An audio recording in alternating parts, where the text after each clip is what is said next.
শুরু করিতেছি মহান আল্লাহর নামে, যিনি পরম করুণাময় এবং অত্যন্ত দয়ালু।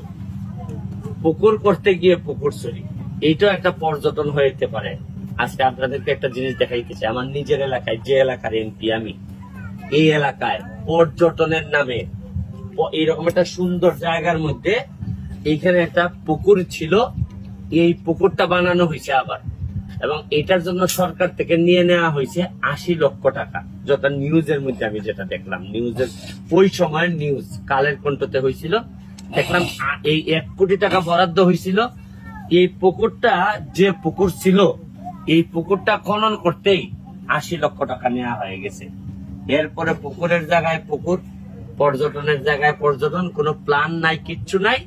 এই হচ্ছে গিয়ে আমার আগে যারা এই নেতৃত্ব দিয়ে গেছেন তাদের একটা সামান্য সাক্ষী আমি আপনাদের সামনে তুলে ধরতে চাই।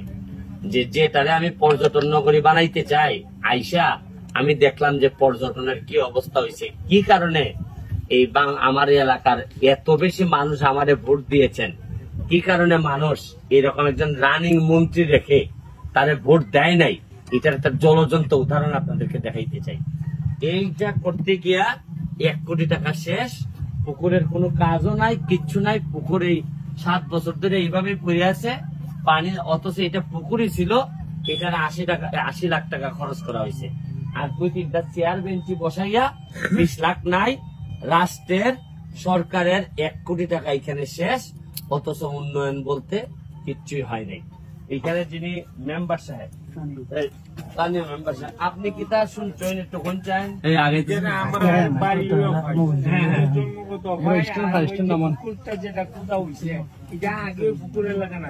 আগেই পুকুরের মিনা জায়গা আছে, সামান্য একটু খনন করছে, আর ওখানে কটা চেয়ার দেওয়া লাগছে, আর একটা ওয়াল ব্লক করছে।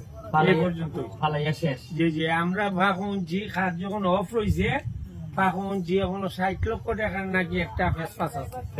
ওখানে এটা তদন্ত। আপনারা এই মানে বিষয়টা কি জানেন, আমি কারণ আমি বিচার দিতে চাই না, কিন্তু বাস্তবতাটা মানুষের সামনে চলে আসা উচিত।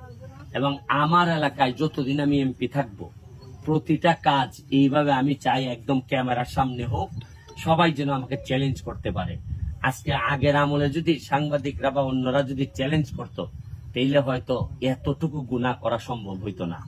এখানে কালের কণ্ঠের একজন মানে কালের একজন সাংবাদিক আছেন, আপনাকে আমি একটু শুধু জিজ্ঞেস করবো যে এই যে নিউজটা কি ছিল, আমি আপনার কোনো অভিমত নিতে চাই না, নিউজটা কি হয়েছে?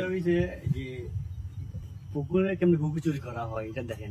পুকুরের কিভাবে পুকুর চুরি করা হয় এটা দেখেন। আর ওই আপনার 80 লাখ টাকা কিভাবে একটা পুকুর খনন কাজের ব্যয় হয়, এটা প্রশাসন কেমন দেখলো না, এই বিষয়টা পরে তদন্ত কমিটি হয়েছে, আজ অব্দি কোনো রিপোর্ট আমরা পাইনি। তদন্ত রিপোর্ট কমিটি হয়েছে, কিন্তু তদন্ত কমিটির রিপোর্ট আনার জন্য আরেকটা দরকার হলে প্রয়োজনে আরেকটা দেখা যায় যে রিট করা লাগে। এই হচ্ছে গিয়ে আমার বাংলাদেশ। আশা করি যতদিন বেঁচে আছি এইগুলা আপনাদের সামনে তুলে ধরবো, এবং আমাকেও যেন মানুষ পরবর্তী প্রজন্ম চ্যালেঞ্জ করতে পারে, এই জন্য এদের ব্যবস্থাও রেখে যাব। আজকের মতো বিদায় নিচ্ছি। আর একটু এই স্পটটা আমি এত সুন্দর বানাবো, আপনারা 2 বছরের মধ্যে দেখবেন যে এটার আমি কি বানাই, এবং এখানের ইনকাম দিয়ে এই এলাকার মানুষ চলবে। আমি ধন্যবাদ জানাচ্ছি এবং বলতেছি যে আপনারা জায়গাটা দেখেন এবং আসবেন এখানে ঘুরতে।